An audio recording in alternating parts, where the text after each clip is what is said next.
Баршаңызға қайырлы күн. Бүгін мен сіздерге ерекше тіске басар ұсынамын. Бұл жерде шұжықты картоппен қуыратын боламыз. Ол үшін алдымен қайнатылған ыстық картоптың үстіне бір ас қасық майымызды салып, жақсылап тұрып еземіз. Кейіннен қара бұрышты саламыз. Дәміне қарай тұзды себеміз. Барлығын тағы да жақсылап еземіз, араластырамыз яғни. Араластырып болғаннан кейін үкіштен ірімшігімізді өткіземіз.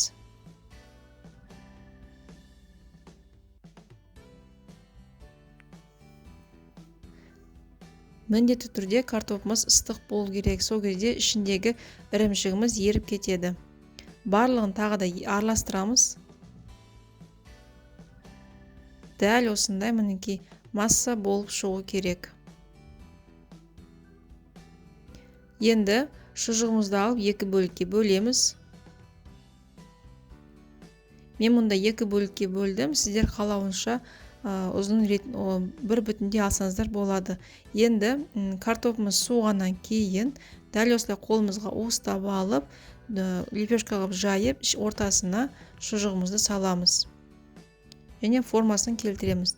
Міндетті түрде бұл жерде картопымыз бір жері қалың, бір жері жұқа болмау керек. Барлық жері біркелкі болу қажет. Жақсылап тұрып осылай формасын береміз.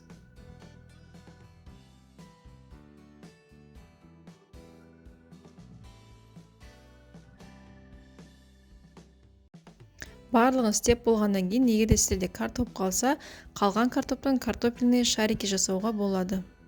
Дәл осылай дөңгелетіп шығамыз. Барлығын дөңгелетіп болғаннан кейін қалған картоптан майымызды қыздырамыз. Тым қатты қыздырмаңыздар, өйткені бірден картопымыз күйіп кетуі мүмкін. Ең біріншіден жұмыртқаға аунатып, кейін сухариге аунатамыз және қуыра береміз.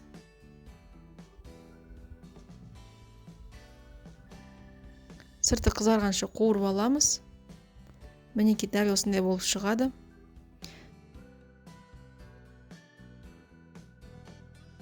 Барлығын осылай қызарғанша қуырып аламыз.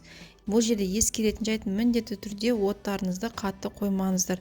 Қатты қойсаңыздар, бірден картоптарыңыз қап-қара болып күйіп кетеді.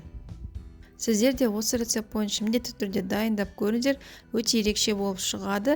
Сондай-ақ менің каналыма тіркелмеген болсаңыздар, каналыма тіркеліп, қоңыраушаны басып қойды ұмытпаңыздар. Алда көптеген жақсы рецепттермен бөлісемін.